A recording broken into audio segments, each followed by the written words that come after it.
Welcome to this special episode of Singh Talks with Dr. Pariksith Singh. And today we are going to talk about a very, very important and very special topic, Operation Sindoor. So before I invite him to comment on it, let me make a few things clear. This is not going to be a geopolitical or strategic or military or political conversation on Operation Sindoor. Rather, we will be analyzing the symbolism and the symbology behind Operation Sindoor. And for those who don't know what Operation Sindoor is, I'll give you a very brief introduction. On 22nd of April earlier this year, there was a terrorist strike on a beautiful tourist spot called Pahalgam in the state of Jammu and Kashmir in India, or rather Union Territory now. And the defenseless and actually innocent tourists who were there were gunned down. They say there were about 5 terrorists who had sneaked in there. But there was something ghastly about this crime. Only men were selected, and if I may say so, it sounds really horrible and gruesome, but we'll have to tell the truth as it is, as it has been reported. They were made to strip and they were checked to see whether they were circumcised or not. And when those who were not circumcised and identified as Hindus, those men were shot in front of their wives. And one Nepali national who was also a Hindu was also killed. So about 26 people died on that day. And we still haven't been able to find out exactly who the perpetrators were, and they haven't been caught. That's a different story. But this created a very serious problem between Pakistan and India, because India claimed that the terrorists were backed by the Pakistani forces, and this was a typical example of cross-border terrorism.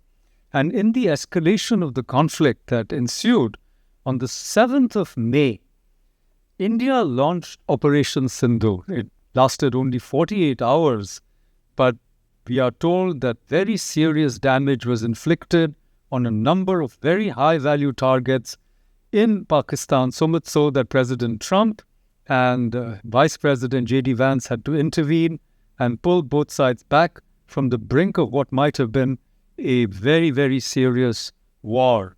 Anyhow, from the Indian side, we are told that Operation Sindoor has not yet been ended, it's only suspended. So Dr. Singh has a very interesting take on this entire operation, especially its deeper meanings. And so let me turn it over to him. And let me ask you, Dr. Singh, can you first tell our viewers the more obvious meaning of Operation Sindoor, as was explained by Prime Minister Modi when he said that blood and water do not flow together? Thank you for having me here, and thank you for the introduction. Actually, this is just like Operation Sindoor is vermilion. That's why I'm dressed like this. Yes, that's really good. And I'm dressed to match your Sindoor. Because that's water. That's white is water. And right, Sindoor. So I was planning it, just like Operation Sindoor.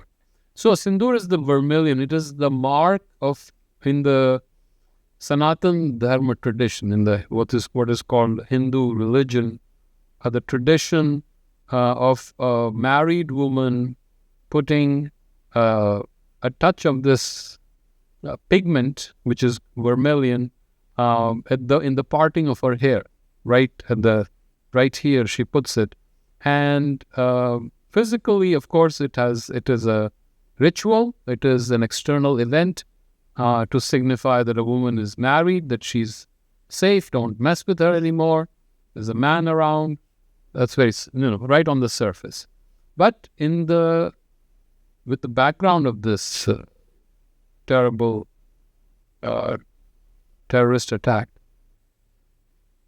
26 women, I believe, lost their husbands, and the way it was done to kill them right in front of the men were killed right in front of their wives, and the wives, when they said, "Kill us too," and this is what gets me, the terrorists said, "No, we will not kill you. Go and tell your prime minister. Go and tell Modi." So they were using them to send a message. And they were These tourists were from all over India. So the idea was to spread the trauma throughout the nation. And I'm told there was a Christian man too from there in that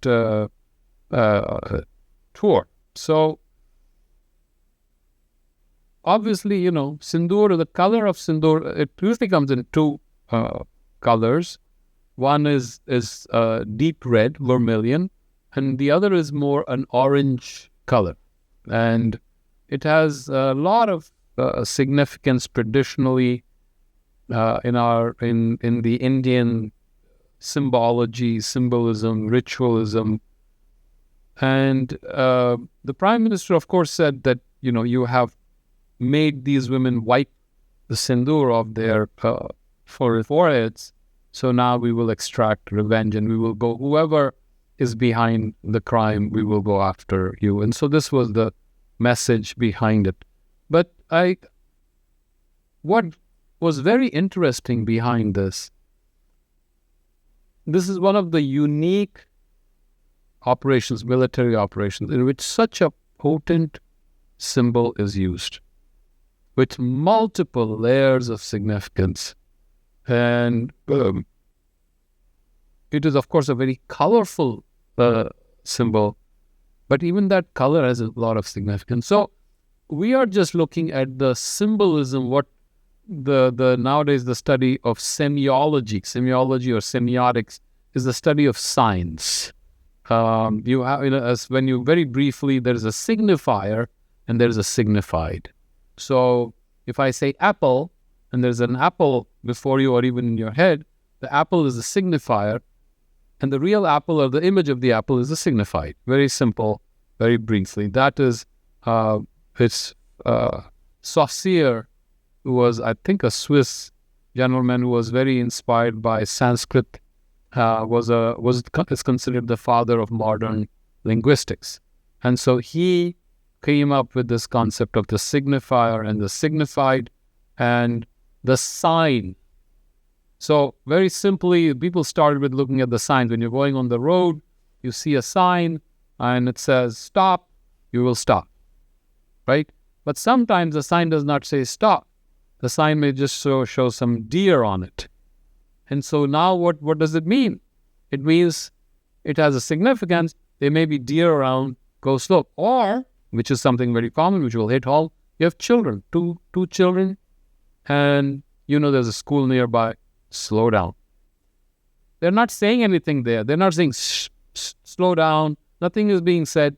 There is a signifier and there's a signified, and you're responding accordingly. And then there are layers. If you look at it clearly, there are just two boys or two children there on the sign. But the interpretation, which is called the connotation, is there is a school nearby. That is not what the sign is saying. There is a denotation that there are two children on the sign, but the connotation is pay attention, slow down. So there are layers to meaning to a sign. In our tradition, in India, that the way a subject or a sign is analyzed is again in three layers. And the first layer is abhida, second layer is lakshana, and the third is vyanjana. So there are three layers. One is the surface, the other one is a hint, a subtle hint, and the third one is buried deep within. That's a very simple way of explaining. Now, modern semiology also has come to three layers, and if you read new semiologists, structuralists, they also talk about three layers of meaning. So, sorry about that introduction, but what does Sindoor mean? And it is such a loaded symbol. It has layers and layers of a very colorful civilization behind it. That is why I was very impressed that a very inspired choice was made. Exactly. So at a surface level, it united the nation, signified the humiliation and the trauma of these women who were widowed before that time. In fact, some were newlyweds. They still had the henna. And they had and the chuda, they had the bangles. the bangles, those fishes' bangles of the newlyweds. So, In fact, there was a very poignant picture of the woman yes, on the ground, with the husband in her husband just distraught. And yes, who has been just shot and he's dead. With her, you can clearly see her bangles. So the Sindoor, I think, was a very important, very powerful message. I want to take this lying down. You do this to us and you will have to pay the price. Yes. So that united the country. It was brilliant politically. It was brilliant militarily. But now at a deeper level, let's go into that, because I think that we can use this as a springboard, Right. to understand symbology Yes. in an entire civilization. Yes. Going back to the Vedas. Yes. Yes. So, see, every civilization has a particular genius, right? So if you go to the Greek civilization, that has its own genius. The Romans had their own, the Egyptian civilization. The unique thing about the Indian civilization is it is still continuing. That's a very unique thing. The others are gone. I mean, yes, of course, the modern civilization has absorbed a lot from Greek and from Romans. Some would say even there is a hint of the Egyptians behind it, but at least obviously from the Greek and the Romans. We are modern Greeks in the America, you would say, the modern Greeks, and now we are turning into modern Romans, unfortunately, or late Roman period. But Indian civilization has very unique characteristics to it. One is it's thousands of years old, so there is so much history, and each symbol has so many significances, and that is what got me started in this investigation. How much can a symbol mean? You give one little thing, And it resonates. and not only resonates, it reverberates. It keeps coming back. It's as an echo, and then it sounds almost like a sounding chamber. It keeps coming back. And this symbol came back again and again and again. I said, let's analyze it. So I wrote something which people seem to have liked. It got published in First Post. Yes, News 18, I think it's called. Yes. First 18 and First Post are sister publications.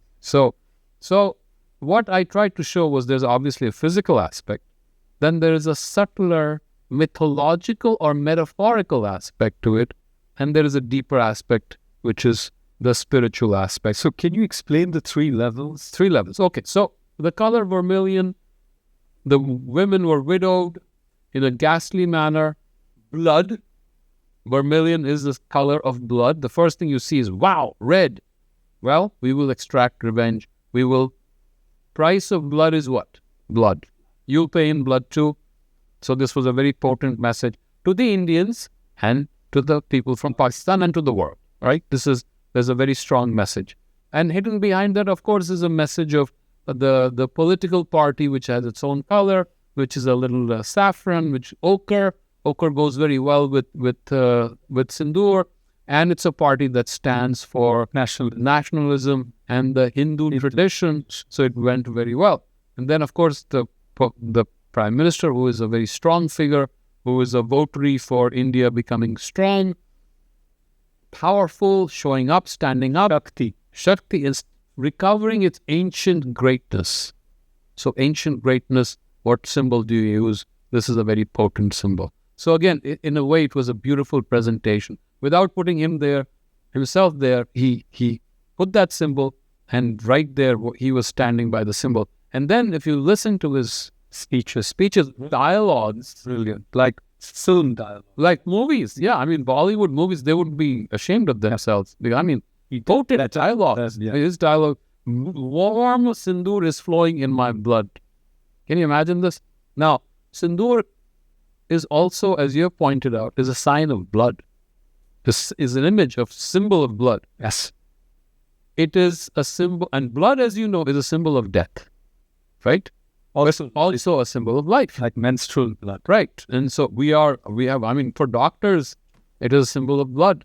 But obviously, it can be a symbol of death when you're extracting revenge. So these are the physical. And the Prime Minister, he spoke like a kind of elder. Yes. male or brother of these widowed sisters Yes. and daughters, he killed them. Yes. He said, we are not going to watch and find these people coming across the border and killing you and doing, your husbands and reducing you to this abject state. So he projected himself as the guardian of That's right. women of Brilliant. the nation. And I believe it was genuine, but it was done very, very well. Because, see, what happens is a symbol speaks more than words. 1,000 words. Yes, like a More than picture is worth 1,000. So this is a mental picture. It has associations to it. deep association. Deep associations go down to our psyche. And so the second layer, of course, is psychic, right?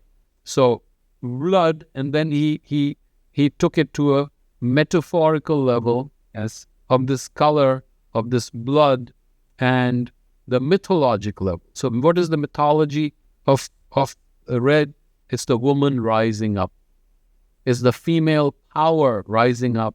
The woman has been wronged, and the female power, the ancient traditional immense devotion and respect for the feminine principle of the Indian tradition. And how she can be an avenging goddess. We can see an avenging god. And so when the news conferences were held, if you remember, guess who represented the Indian Women. women? They put women in the front. All religions, different religions, they put them right there.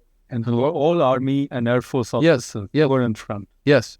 So it was done, I think. So in a way, he was also saying, our women are enough to defeat your terrorists. Yes. But it was heaping back. So if you remember, this started with a dog whistle from the army general, who said that kind of Pakistani head of their military. Now he's a field marshal. Hassan Munir. And he said that we are different from the Hindus and we will always be different. And these two countries were created because the two religions can never be together. That we are unique. And this was supposed to be a dog whistle to kind of encourage the terrorist organizations to kill innocent people I've never seen such a beastly massacre. I mean, this was brazen, taken to the power of 10x. So this is a dog whistle. Okay, the Sindoor, but this is the more a blatant, blaring right in your face. This is it. I'm giving you my middle finger without doing anything, but this is my dog whistle, and it unites everyone. And in your face, giving this back, because remember, the ancient epic of Ramayana, when the king Rama, who is considered one of the avatars, who's Maryada Purush, who's held in high esteem in the whole civilization. He's the hero, one of the greatest heroes of the Indian civilization. When his wife is abducted and he has to go and rescue her, then he sends his messenger, Hanuman. Now, Hanuman is a most popular Hindu deity. Yes, he is totally devoted, absolute. And he's also very popular. Whenever people are in trouble, they invoke Hanuman. Hanuman is the symbol of power and absolute psychic devotion to the Lord, to the divine. Total. In fact, he's so devoted that as a symbol, when he opens his heart and he looks inside, only the divine exists. Rama exists. And Sita. Exists. So he goes to, as a messenger, to find her and then assure her that everything is fine. Rama is looking for you. And so he sees that Sindoor mark on her forehead. And he asks her, why do you have this? She says, because I love Rama. This is my reminder that Rama resides in me, in my mind. So, being an absolute, strong, powerful devotee, he applies this Sindoor vermilion all over his body. And to this date, yes, if you go on Hanuman, the way he's decorated, Hanuman's idols and images, they put Sindoor on. And so it's a symbol of loyalty. Absolute law. Absolute. Unwavering love. Here's another level. That's right. Symbology of this. Right. And then, if you go to the epic, the second great epic is Mahabharata, when Draupadi is, the protagonists, the 5 brothers who have been wronged, and she is humiliated in a court in front of everyone, and she is saved by a divine intervention. But her husband, he promises to avenge. That's right. That humiliation by he will bathing her hair in the blood of one of these, the one perpetrators who dragged her. But also, what does she do? She wipes out of that anger that her husbands could not save her. She wipes the sindoor from her forehead. That you have not done anything. So he says, when I do that, then she says, I'll put it back.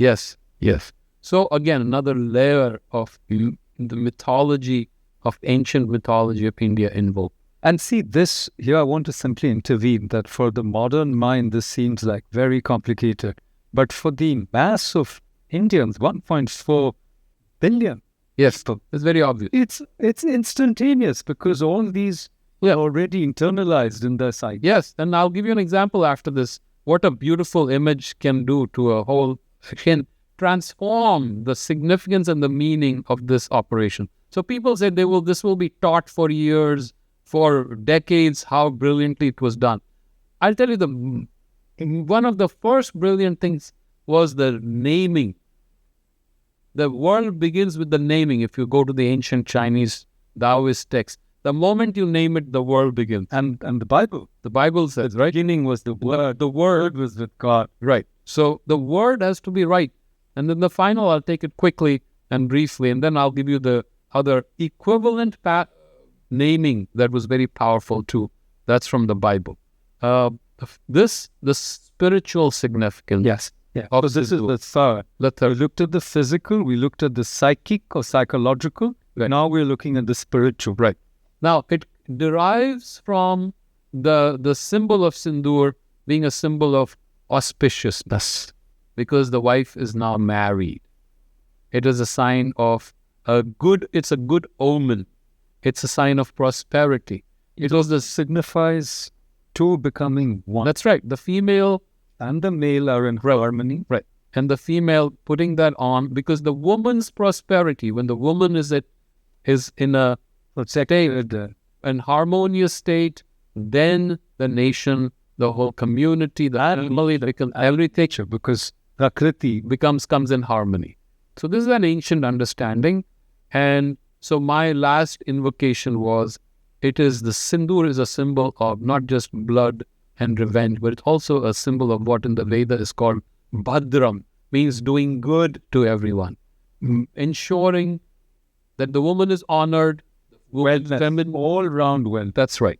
And so we need to aspire. And we see as one of our dharma texts that wherever women are honored, the gods are happy. The gods are going to appear. That's right. So let me just quickly give you the example of another naming, and next time we can talk about it. Operation Rising Lion. Right? So now to a Western mind, what does it invoke? Now when Israel attacked Iran, they picked a very inspired choice again. Not as colorful as Sindoor, but brilliant nonetheless. You see, Indians love colors. We are colorful people. Spicy people, all kinds. 100 more spices than anywhere else. Colors, really, all kinds of intense colors derived from, and vermilion comes from the earth, by the way. An earth stands. It's an earth color. For the feminine, and that's right. It comes from the vermilion is actually that was discovered in the earth. That's right. Furrow. Right. As you said, cinnabar, it's a mercury chrome. That color comes down at certain rocks. I think in the Midwest you go, there are certain hills that are absolutely red, and that's a vermilion color. That's the nature of the soil. That's how the Indians discovered it. But Operation Rising Lion, if you quickly analyze it, one layer, okay, a lion is rising. That's the image, right? Very simple. But what is this behind it? That a very powerful, potent energy has been awakened. The lion has risen. It's awakened, right? Israel is now going to stand up and fight. But now go to the biblical meaning of it, and it comes from a very powerful biblical line that behold the rising of the lion, right? And of course, lion has multiple images. Lion is Jesus. Yes, I was going to say that. Lion is the lion of Judea. I think there's a phrase that is used in the Bible. So now you see the colors, the layers of the medieval times, that lion appears as a symbol. Yes. In all the tapestries. Yes. With the unicorn. Yes. It symbolizes the miraculous intervention of the divine in human affairs. Yes. And also at a deeper level, the majesty of the Lord. Right. Who also spared, is it Daniel who was in the den? He was thrown the lions. Right. But they didn't harm him because he's righteous. Right. So this was, again, a very inspired choice of a name. Again, we're not going to talk about the politics. We're going to stay with the symbolism and see how powerfully these symbols can affect us, continue to influence us, and maybe even change our behavior, and sometimes even transform us, because they are living.